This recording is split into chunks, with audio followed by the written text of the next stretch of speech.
والسلام على أشرف الأنبياء والمرسلين وعلى آله وصحبه أجمعين. اللهم صل على سيدنا محمد النبي الأمي وعلى آله وسلم تسليما. السلام عليكم ورحمة الله وبركاته.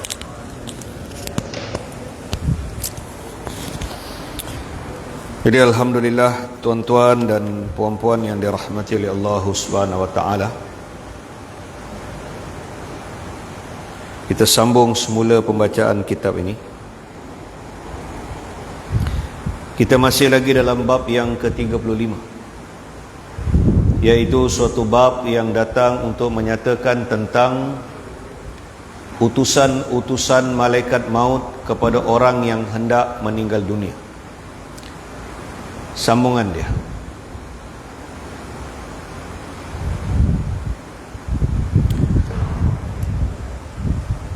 Telah disebutkan di dalam kitab Sahih Al-Bukhari sebuah hadis daripada jalur Sayyidina Abi Hurairah radhiyallahu anhu bahawa Nabi sallallahu alaihi wasallam bersabda, Allah Subhanahu wa taala mempunyai alasan kepada seseorang yang dia tangguhkan ajalnya sampailah ia berusia 60 tahun.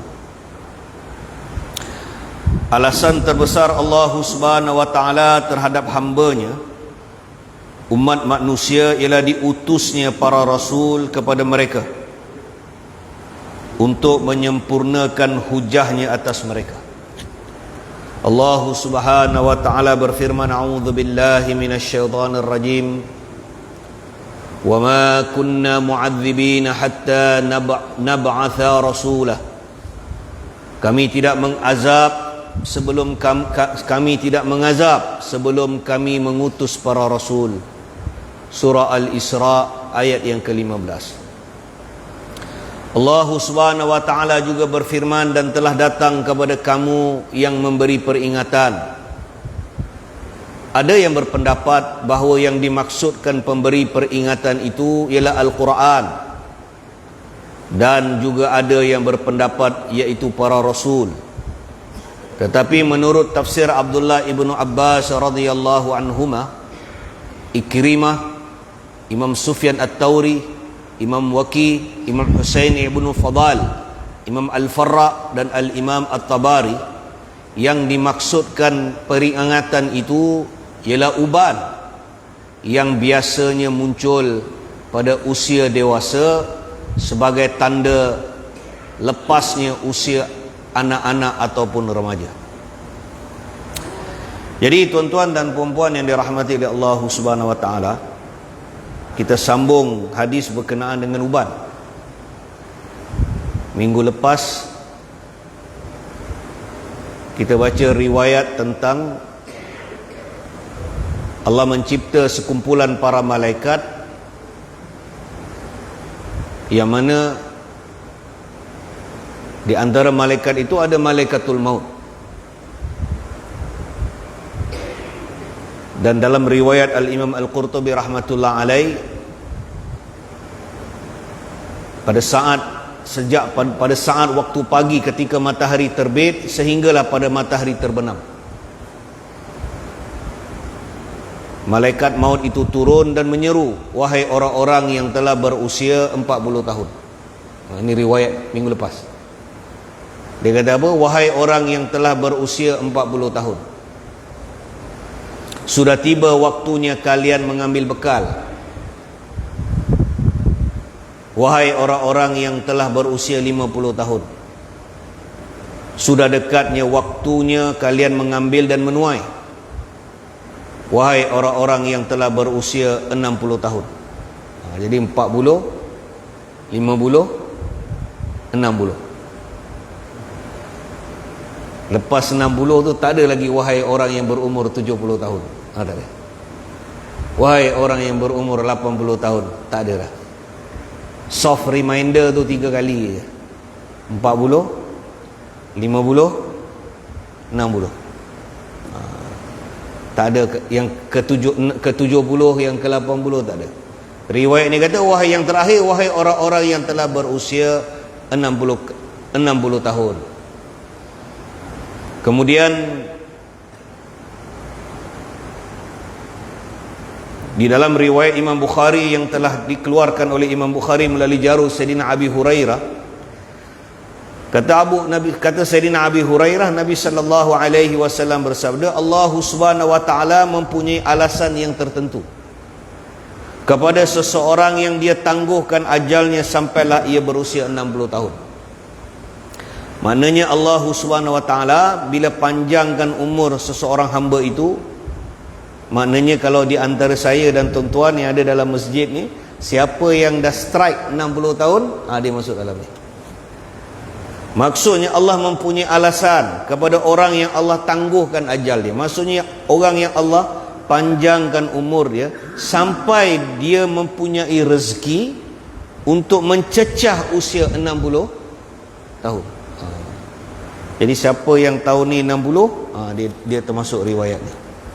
Maknanya dia termasuk orang yang Allah panjangkan umur dia. Jadi kalau dah masuk 60 tu, mohonlah panjang lagi, kan? Jangan minta pendek, minta Allah panjangkan lagi umur kita, kan? Tak apalah 80 ke 90 ke. Kalau Allah panjangkan umur itu lebih baik. Kalau kita dalam ketaatan, maka panjang umur itu lebih baik. Kita nak panjang umur. Yang kedua, kita nak Allah bagi kita afiat, kesihatan. Allah bagi kita kecukupan, Allah bagi kita kudrat, supaya baki atas daripada 60 tu kita boleh gunakan saki baki usia itu untuk mengabdikan diri kita kepada Allah Subhanahu wa taala. Mungkin ada masa-masa yang lepas yang kita tak dapat buat. Itulah waktu kita nak tebus balik kerugian-kerugian kita. Jadi kita minta Allah panjangkanlah umur kita. Jadi Allah mempunyai alasan kepada seseorang yang dia tangguhkan ajalnya sampailah ia berusia 60 tahun. Maka alasan terbesar Allah Subhanahu wa taala terhadap hambanya, yakni umat manusia ini, ialah diutusnya para rasul kepada mereka untuk menyempurnakan hujahnya atas mereka. Jadi Allah Subhanahu wa taala utus Nabi sallallahu alaihi wasallam ketika baginda berusia 40 tahun. Allah angkat tahun kenabian. Nabi diangkat menjadi rasul ketika Nabi berumur 40 tahun. Dan Allah Subhanahu wa taala wafatkan Nabi sallallahu alaihi wasallam bila Nabi masuk 60 tu. Cuma dalam riwayat mengatakan 63 tahun. Tapi kalau meninggal umur 63 ni kira muda juga kan. 63 ni biasa bau pencen. Kadang-kadang bau pencen boleh kerja lagi kan? Sihat lagi kan? 63 ni kira muda juga. Tapi Allah wafatkan Nabi sallallahu alaihi wasallam ketika berusia 63 tahun. Maka alasan terbesar Allah Subhanahu wa taala terhadap hamba-Nya ialah diutusnya para rasul kepada mereka untuk menyempurnakan hujahnya atas mereka. Jadi ketika Allah mengangkat Nabi berusia 40 tahun, itu usia matang. Antara 40 hingga 63 tahun. Jadi biasanya manusia ni bila dia dah sampai umur 40 ke atas, pemikiran dia tak sama dengan yang umur 20 lebih. Kita lain. Jadi kita semua dah lepas 40 dah. Tapi depan saya ni ada yang 60, 70. Saya muda lagi lah, baru 50. Tapi dah atas 40 lah. Tapi depan saya ni ada yang saya rasa ada 70, ada 75 kan. Ada bayar-bayar arwah bapak saya 80 kalau dia hidup, 88, 89. Ada 88. Ada 80 lebih. Dalam masjid ada 80 lebih. 80? Tak ada kan? Bawah 80 lah. Jadi atas pada 40 ini umur dia matang. Cara dia berfikir pun berbeza. Jadi Allah Subhanahu wa taala utuskan para rasul itu untuk menyempurnakan hujahnya. Kemudian Allah Subhanahu wa taala berfirman dalam surah Al-Isra, a'udzubillahi minasyaitonir rajim. Wa ma kunna mu'adzibina hatta nab'atha rasulah. Kami tidak akan mengazab atau menurunkan azab sebelum kami utuskan para rasul. Jadi maksudnya bila Allah Subhanahu wa taala utuskan para rasul, sebenarnya umat yang hidup di zaman rasul itu berada dalam bahaya. Umat yang hidup di zaman ketika rasul itu diutuskan, dia memang dalam bahaya. Sebab apa? Ada rasul di kalangan dia. Kita ni tuan-tuan, kita umat akhir zaman. Kita tak hidup di kalangan rasul. Walaupun kita beriman kepada Nabi sallallahu alaihi wasallam, tapi kita tak hidup di zaman Nabi. Itu sebabnya orang yang ketika diutuskan rasul dalam kelompok kaum ni, kaum itu dalam bahaya. Sebab apa bahaya dia? Kalau dia tak beriman, dia bahaya. Sebab azab yang ditimpakan ke atas kaum yang diutuskan rasul, azab dia itu segera. Macam mana azab yang ditimpa ke atas kisah unta Nabi Saleh, umat Nabi Nuh alaihi salam. Dan bila azab itu turun, azabun alim, azab itu amatlah pedih. Kalau kita tengok kisah Nabi Nuh AS kan, Nabi Nuh AS Allah bagi dia tempoh masa. Waktu yang sama umur Nabi Nuh panjang. Bukan Nabi Nuh wafat awal, tak, umur dia panjang. Allah sebut dalam Quran, Nuh AS diperintahkan untuk memikul risalah kenabian itu. Dalam dakwah dia 900 tahun, lebih kurang 950 tahun tempoh dakwah dia. 1000 tahun Allah sebut tempoh dakwah dia 1000 tahun kurang 50 tahun, maknanya 950 tahun. Itu tempoh dia buat dakwah. Macam Nabi SAW, tempoh dakwah Nabi itu 40 hingga 63, maknanya jumlah total dia 23 tahun. Nuh AS, tempoh dakwah dia Allah sebut 1000 tahun kurang 50 tahun. Maksudnya tempoh dia buat dakwah 950 tahun. Umur dia bukan 950 tahun. Umur dia setengah riwayat mengatakan 1000 tahun lebih. Panjang umur Nabi Nuh ni. Kalau zaman ni orang meninggal 80, 90, 100 tahun, kira panjang lah. Tapi zaman Nabi Nuh pendek tu. Zaman Nabi Nuh kalau ada orang meninggal umur 100 tahun, dia rasa pendek. Sebab Nuh AS Allah panjangkan umur dia. Dia buat dakwah 950 tahun. Tapi umur dia, sebagai riwayat mengatakan lebih daripada 1000 tahun. Tetapi apabila Allah mengambil keputusan untuk memusnahkan kaum dia, dan bila Allah perintahkan air untuk turun daripada langit, Allah perintahkan langit untuk menurunkan air. Kemudian Allah perintahkan bumi untuk keluarkan air. Dalam riwayat mengatakan orang yang mula-mula tengok air yang keluar daripada bumi ini adalah satu orang perempuan. Ketika dia duduk di dapur rumah dia, masa dia tengah masak, dia ada tanur, dia ada satu bekas apa, macam dia masak, dia ada, kalau orang masak lu pakai kayu api, belanga, dia ada tempat masak dia tu. Tanur ni tempat bakar, macam tempayan, macam roti tempayan, dia ada tanur. Jadi ketika dia masak, dia lihat air keluar daripada tanur dia bawah. Kemudian Allah menenggelamkan kaum tu. Allah tidak meninggalkan walau sedikit pun. sehingga seorang wanita yang lari bawa bayi dia. Nabi sebut satu wanita ni, dia nak selamatkan anak dia, dia ada satu bayi. Jadi dia lari atas satu bukit. Dia naik atas satu bukit. Air itu naik. Atas pun air, bawah pun air. Tak pernah berlaku banjir macam tu. Jadi dia lari naik atas bukit ni.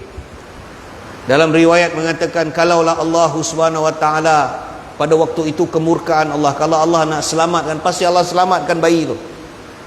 Tetapi perempuan ni ketika dia lari atas bukit tu, tempat tinggi, air naik, sehingga air naik ke paras hidung dia, dia angkat bayi dia letak macam ni.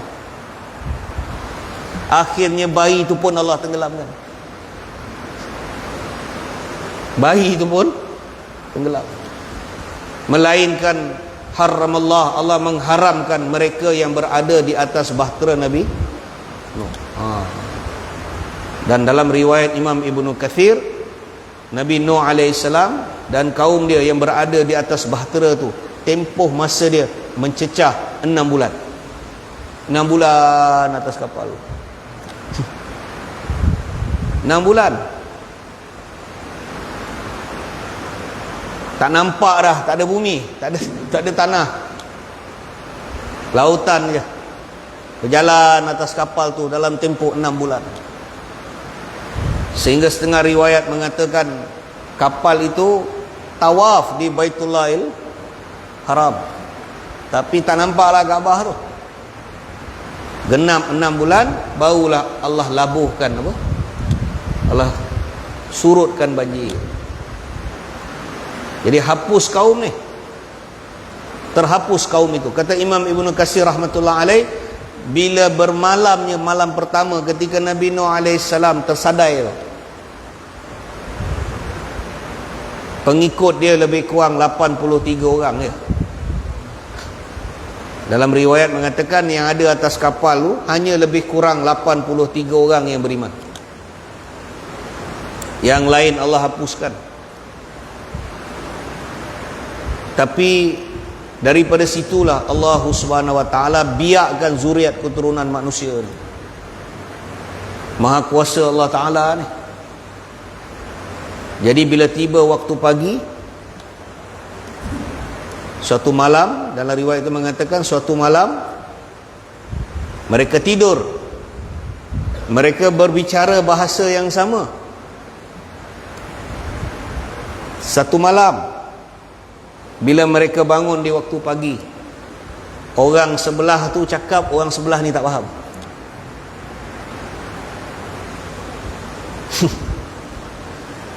Semalaman kan, waktu malam, pagi bangun dah tak faham dah yang sebelah cakap bahasa apa. Maka berpisahlah zuriat keturunan.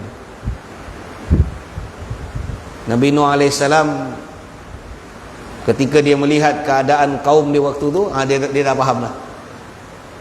Maka pada waktu itu beranak pinaklah zuriat keturunan tu. Bertebaranlah mereka ni dengan bahasa yang berbeza-beza. Kemudian daripada situlah Allah panjangkan zuriat keturunan manusia ni. Allah jadikan mereka kaum. Sampailah kepada zaman Nabi sallallahu alaihi wasallam. Jadi balik kepada riwayat ini, kami tidak akan mengazab sebelum kami mengutus para rasul. Surah Al-Isra ayat yang ke-15. Kemudian Allah Subhanahu wa taala juga berfirman, dan telah datang kepada kamu yang memberi peringatan, kata Allah. Allah kata telah datang kepada kamu sesuatu yang memberi peringatan kepada kamu ni. Kemudian dalam ayat ini ada juga ada yang berpendapat, ada keterangan, ada riwayat yang mengatakan peringatan itu apa? Ada sebagian pendapat yang mengatakan pemberi peringatan itu adalah Al-Quran, yakni wahyu. Dan juga ada yang berpendapat iaitu peringatan itu diutuskan para rasul. Tetapi kata Imam Qurtubi rahmatullah alaih, menurut Abdullah ibnu Abbas radhiyallahu anhuma, Sayyidina Abdullah ibnu Abbas ni, kalau mereka yang mengaji ilmu tafsir, pentafsir Al-Quran yang terbaik The best, yang terbaik di kalangan para sahabat adalah Ibnu Abbas. Dia dikenali sebagai Al-Bahr. Nabi dia punya gelaran Al-Bahr, yakni lautan. Ibnu Abbas ni memang dia dapat satu keistimewaan. Masa dia kecil, dia budak Ibnu Abbas ni, masa Nabi wafat usia dia sangat muda. Dan ketika Nabi SAW melihat Ibnu Abbas, Jibril alaihissalam datang satu ketika untuk menyampaikan wahyu kepada Nabi, yang mana Allah Subhanahu wa taala telah mentakdirkan Ibnu Abbas untuk menjadi mufassir umat ni. Kan? Dia jadi al-bahr, dia jadi lautan ilmu. Dia jadi ulama tafsir yang terbaik di kalangan umat ni. Kemudian Jibril perintahkan Nabi untuk bacakan satu doa yang khusus untuk Abdullah ibnu Abbas. Jibril kata, ya Rasulullah, tu Abdullah ibnu, umur dia waktu tu lebih kurang 10-11 tahun, Ibnu Abbas. Jibril kata, ya Rasulullah, tu Abdullah ibnu Abbas. Panggil dia. Nabi panggil Ibnu Abbas. Kemudian Jibril kata, ya Rasulullah, Allah perintahkan engkau untuk mendoakan Ibnu Abbas. Dan Nabi telah doakan Ibnu Abbas, diaminkan oleh Jibril. Nabi kata, Allahumma faqihu fid din wa 'allimhu ta'wil. Allah kata, ya Allah, Allahumma faqihu fid din, ya Allah, faqihkan dia tentang ilmu agama ini, wa 'allimhu ta'wil, dan alimkan dia tentang ilmu tafsir, ilmu ta'wil, ilmu tafsir Quran. Tu pasal Quran ni tuan-tuan, ada orang baca Quran dia dapat petunjuk, ada orang baca Quran dia tersesat. Tu kena faham tu. Ada orang baca Quran dia dapat petunjuk, ada orang baca Quran juga tapi tergelincir. Kat mana dia tergelincir? Kata Ibnu Abbas, apabila dia meninggalkan tafsir kami para sahabat. Dia baca Quran tapi dia tinggalkan tafsir kami. Ibnu Abbas kata, dia tinggalkan tafsir kami dan dia mengambil tafsir dia. Kan banyak orang macam tu. Dia baca Quran, dia tak belajar ilmu takwil, dia ambil terjemahan Quran. Kan kita ada terjemahan ni tuan-tuan dengan tafsir berbeza. Terjemahan ni interpretation. Dia bukan, dia translation. Dia translate, Google Translate. Jadi terjemahan ni dia translate aja. Tapi tafsir dia mensyarahkan ayat Quran tu. Maksudnya dalam tafsir lah yang menerangkan tentang di mana ayat tu turun. Ayat tu sebenarnya turun berkenaan dengan siapa? Ayat tu turun bila? Ketika Nabi di atas unta ke? Ketika Nabi berjalan ke? Ketika Nabi baring ke? Ayat itu turun sama ada waktu siang ke? Ayat tu turun waktu malam ke? Ayat tu turun tentang siapa? Berkenaan dengan apa? Bila? Dan di mana? Dia ada dalam Quran, dia ada ayat-ayat muqaddam, ayat yang muqaddam, ayat awal. Dia ada ayat-ayat muakhir, dia ayat akhir. Dia ada ayat muhkam, dia ada ayat mutasyabihat. Ada ayat yang kita tak faham, tiba-tiba alif lam mim. Ada ulama tafsir tapi alif lam mim, Yasin, Toha. Kemudian ada ayat-ayat tentang berkenaan dengan mutasyabihat ni, yang berkenaan dengan Allah bersemayam di atas arash. Jadi ada ayat-ayat yang bila kita baca secara zahir kita faham, Tetapi kena belajar ilmu tafsir, ulum Quran. Jadi kalau orang baca Quran, dia baca terjemahan Quran. Kalau dia tak mengaji tafsir Quran, dibimbangi. Nanti dia berhujah dengan orang, dia ambil dalil Quran, tetapi dalil itu tidak tepat. Dia gunakan ayat tu di tempat yang salah. Itu bahaya. Kata Ibnu Abbas, kenapa orang jadi sesat? Kerana mereka meninggalkan tafsir kami para sahabat dan mengambil tafsir dia. Dia pakai apa? Menurut pandangan saya. Itu bahayalah. Dia baca Quran, lepas tu dia mula fikir. Kemudian dia kata menurut pandangan saya. Habislah. Tak boleh pakai menurut pandangan saya.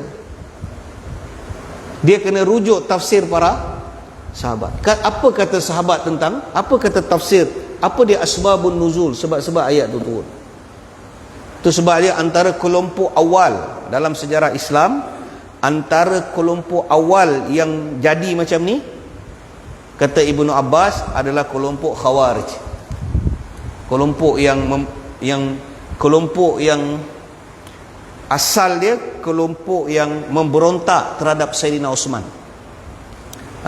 Asal dia punya awal yang memberontak terhadap Sayyidina Osman. Kelompok Bughat memberontak. Selepas terbunuh Osman, mereka berbaiat kepada Sayyidina yang bunuh Osman ni. Kelompok yang bunuh Osman, dia lari kat Sayyidina Ali, dia baiat dengan Sayyidina Ali. Kemudian dalam Ali pula, dia khianat Ali. Mereka ni kemudian dikenali sebagai golongan Khawarij. Jadi bila Sayyidina Ali nak settle dia ni, bila Sayyidina Ali nak settle kelompok Khawarij ni, ulama mengatakan jahatnya Khawarij ni, bukan calang-calang orang, tapi ulama kata jahatnya Khawarij ni. Ketika Sayyidina Ali radhiyallahu kumpulkan mereka, Sayyidina Ali dia tahu siapa yang bunuh Osman.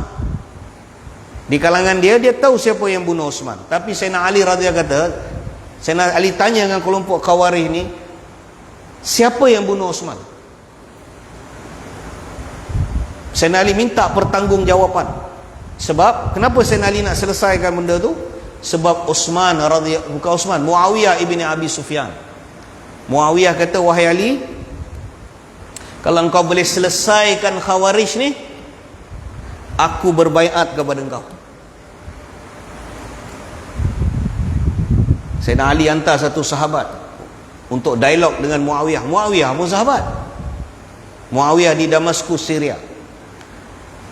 Muawiyah kata, sahabat ni kata, wahai Muawiyah, apakah engkau merasakan diri engkau ni lebih layak memegang kekhalifahan daripada Ali? Muawiyah jawab kata, wallahi demi Allah, sesungguhnya jika dibandingkan aku dengan Ali ni, Ali lebih jauh mulia daripada aku, dan Ali lah orang yang selayaknya memegang kekhalifahan ni. Tetapi aku menentang Ali bukan disebabkan kekhalifahan, tetapi aku menentang disebabkan menuntut darah Osman. Dan dia kata, khabarkan kepada Ali, kalau Ali serahkan kepada aku pembunuh Osman, aku datang untuk berbaiat dengan dia. Jadi Muawiyah jelas dalam bab ni. Sebab Muawiyah kata, kalau aku baiat kat sini khilaf, kat sini berlaku ijtihad di kalangan para sahabat. Sebab sahabat pada waktu itu terpecah jadi 3 golongan. Satu golongan sahabat duduk dengan Ali, satu golongan sahabat bersama Muawiyah, satu golongan sahabat patahkan pedang. Sahabat pergi ambil pedang, pergi kat celah batu dia patahkan. Sebab tidak mau terlibat dalam fitnah dua kelompok kaum muslimin ini. Akhirnya Sayyidina Ali kumpulkan orang kelompok Khawarij ni. Sebab kelompok Khawarij ni dalam tim Sayyidina Ali, bukan dalam tim Muawiyah. dia parasit. Dia toksit. Dia toksit dalam jemaah Sayyidina Ali ni. Akhirnya Sayyidina Ali kumpulkan mereka ni.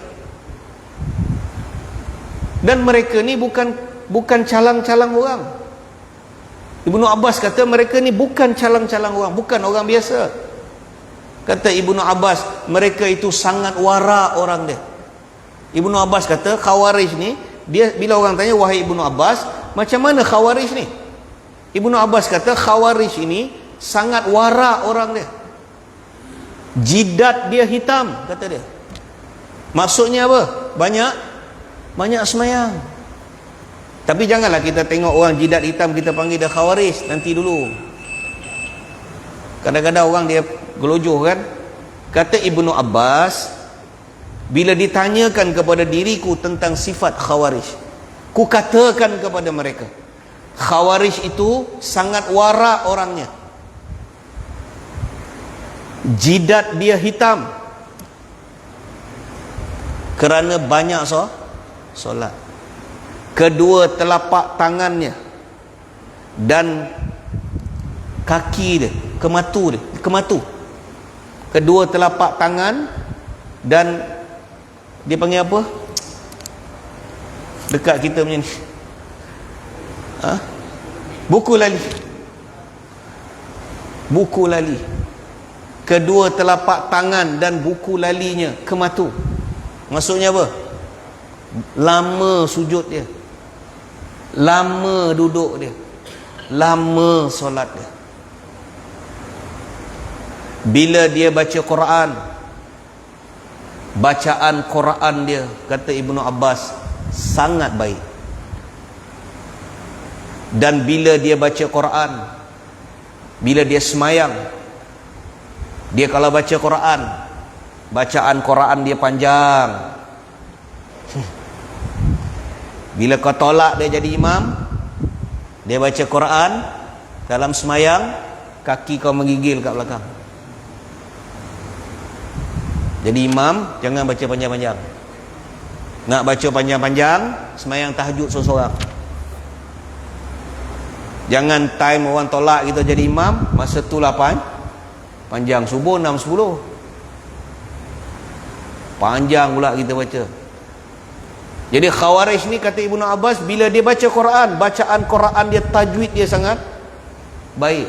Dan bila dia baca Quran, bacaan dia lama, panjang. Ibadat mereka, jika kalian lihat, kalian akan merasa kagum.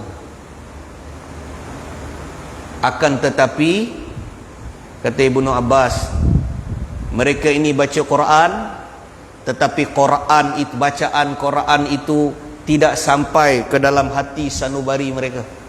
Quran itu hanya sampai kepada ketongkorokan dia aja, sampai kat sini je, kata Ibnu Abbas. Dia baca Quran banyak, tapi Quran tu stuck kat sini. Quran tu tak masuk sini. Orang tanya Ibnu Abbas, macam mana berjadi macam tu? Sebab apa orang tanya Ibnu Abbas? Sebab Ibnu Abbas lah orang yang Sayyidina Ali radhiyallahu hantar untuk negotiate, untuk berlaku rundingan, untuk settlekan Khawarij ni. Sebab apa? Khawarij ni nampak macam alim, banyak soalan-soalan yang dia tanya, nampak macam orang yang berpengetahuan.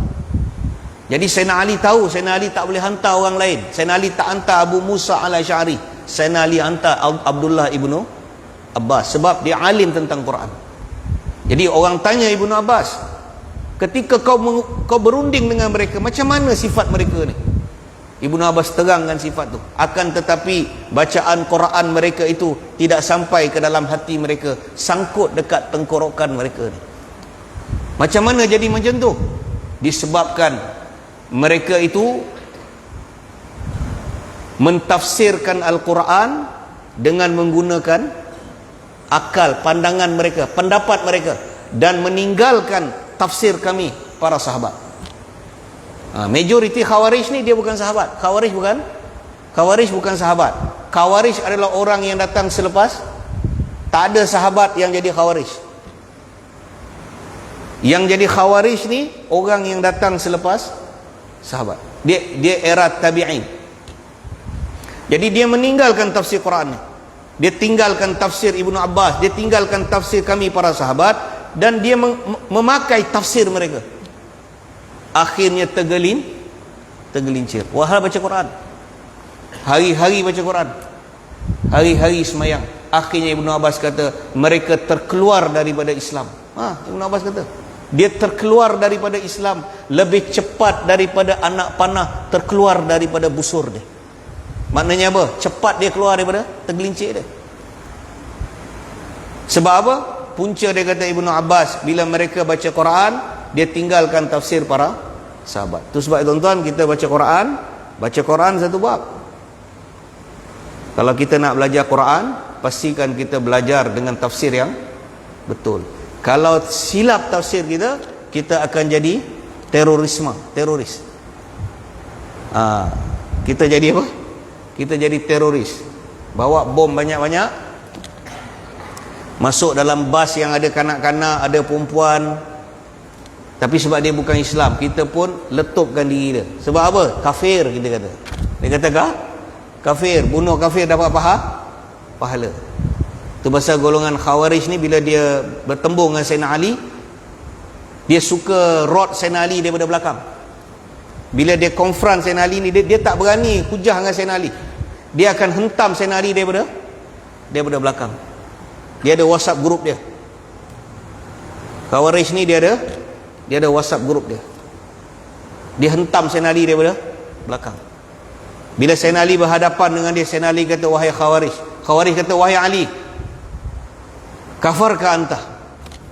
Dia kata, Ali, kau ni kafir. Teror tak Khawarij? Dia kata, Ali, wahai Ali, kau kafar ka anta? Kau kafir. Dia kata, yang Ali, la hakam illa hakam Allah. Wahai Ali, dia bacakan ayat Quran depan Sayyidina Ali. Dia berhujah dengan Ali, gunakan dalil Quran. Dia kata, wahai Ali, la hakam illa hakam Allah. Wahai Ali, kau tahu tak, Allah sebut dalam Quran, tidak ada hukum melainkan hukum Allah. Betul ke tak betul, tuan? Betul. Apa Sayyidina Ali jawab? Sayyidina Ali jawab, kata, benar, sadaq tu, benar. La hakam illa hakam Allah. Tidak ada hukum melainkan hukum Allah. Akan tetapi, kata Sayyidina Ali, kau gunakan dia di jalan yang salah, kata Sayyidina Ali. Kat situ tafsir. Ayat tu betul, tapi kau gunakan ayat tu di jalan yang salah. Sesat kau, kata Sayyidina Ali. Akhirnya kemuncak dia Sayyidina Ali radhiyallahu an ketika memerangi golongan Khawarij di Nukhailah dekat Iraq. Sayyidina Ali naik atas satu batu. Sayyidina Ali naik atas satu batu di Nukhailah. Sayyidina Ali khutbah dengan tentera daripada Kufah. Sayyidina Ali kata, wahai orang Kufah, sebentar lagi akan datang golongan kaum muslimin, bantuan datang daripada Basrah. Apabila mereka sampai, bergabunglah kalian dan perangilah golongan Khawarij. Bunuh mereka, kata Sayyidina Ali. Sayyidina Ali keluarkan fatwa, halal bunuh Khawarij. Bunuh dia,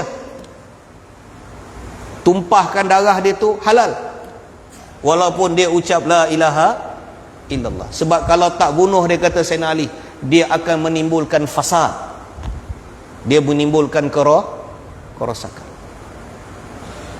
Ada orang tanya macam mana tu? Saya kata senang je. Kalau kita belajar ilmu lebah ni, lebah ni tuan-tuan, dia ada queen dia kan. Dia ada queen dia. Queen dia lah yang kontrol dalam sarang tu. Queen dia akan keluarkan satu arahan untuk cari madu. Bukan bermadu, cari madu. Queen dia kata keluar cari madu. Queen dia dah bagi tahu dah spek yang dia nak. Apa spek yang dia nak, dia dah bagi tahu dengan semua lebah-lebah jantan ni. Queen kata, aku nak spek ni. Jadi bila keluarlah yang jantan-jantan ni semua keluar, untuk terbang beratus-ratus kilometer untuk cari madu yang queen dia nak ni, spek tu. Jadi bila dia ambil madu tu, setiap mereka dapat spek tu, dia bawa balik. Tuan-tuan tahu tak ilmu lebah ni? Ketika balik ke sarang tu, dia tak boleh masuk dalam sarang tu dulu. Dia ada quality inspector depan tu.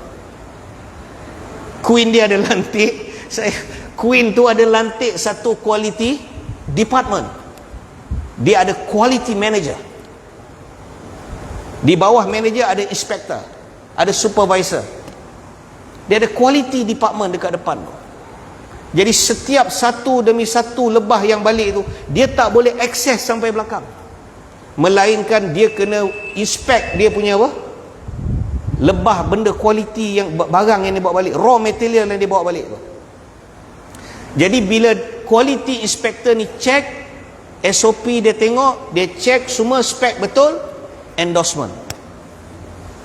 Dia endorse. Bila dia endorse, dia kata okey, boleh masuk. Mana? Logistik.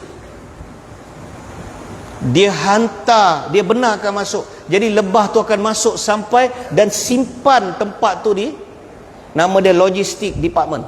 Dia simpan situ. Jadi dia berjaya lah, dia akan ambil habuan dia. Tetapi mana-mana lebah jantan yang bawa lain daripada spek tu,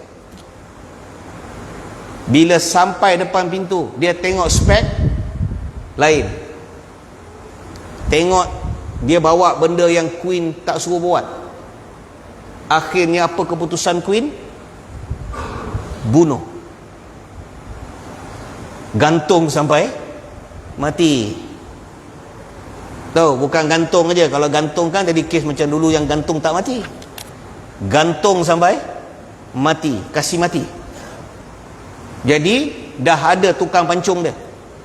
Jadi lebah jantan yang bawa raw yang salah ni, dia akan dijatuhi hukuman mati. Sebab apa? Kalau dia tak dibunuh, dia akan merosakkan. Kalau dia akses bawa dia punya tu, seluruh logistik tu akan rosak. Jadi Ali radhiyallahu kata, bunuh. Jika mereka tidak dibunuh, kalau aliran pemikiran mereka itu terkeluar, dia akan merosakkan seluruh umat Islam ni, agama akan rosak. Memang betul kata Ali radhiyallahu anhu, terlepas aliran tu. Dan inilah yang sekarang kita tengok seluruh dunia ni, yang berlaku counter terorisme ni kan, tak boleh kontrol. Sebab bila dikaji aliran pemikiran, ulama kata itulah aliran pemikiran Khawarij. Enjin dia, bila dibuka enjin dia Khawarij. Jadi balik kepada riwayat Abdullah ibnu Abbas ni. Jadi Ibnu Abbas, dia adalah pentafsir yang terbaik di kalangan sahabat. Jadi akhirnya kata apa Ibnu Abbas kata tentang ayat surah Al-Isra ni. Ayat ni tak sebut pun pasal uban, tapi Ibnu Abbas kata yang dimaksudkan tentang ayat ini ialah uban. Ibnu Abbas kata apa? Ayat ini berkenaan dengan uban, iaitu uban yang biasa muncul pada usia matang, usia dewasa, sebagai tanda lepasnya usia remaja. Jadi ayat berkenaan kami tidak, ayat kami dan telah, kata dia, dan telah datang kepada kamu yang memberi peringatan. Jadi peringatan itu adalah ubat. Jadi itulah tafsir Ibnu Abbas dan juga Al-Imam At-Tabari dalam kitab dia. Jadi insya-Allah tuan-tuan, jadi saya berhenti takat ni dulu.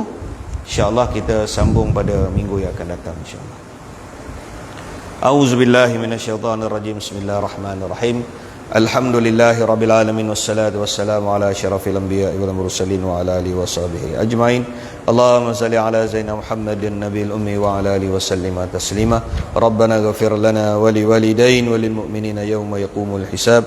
Rabbirhamhuma kama rabbayana shaghira. Rabbana atina fid dunya hasanah wa bil akhirati hasanatan wa qina adzabannar. Allahumma barik lana fi Rajab wa Sya'ban wa ballighna Ramadan. Allahumma barik lana fi Rajab wa Sya'ban wa ballighna Ramadan.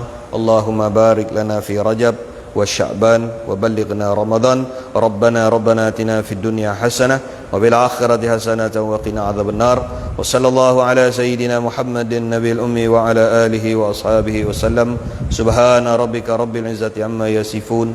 wassalamun alal mursalin walhamdulillahi rabbil alamin. Assalamualaikum warahmatullahi wabarakatuh.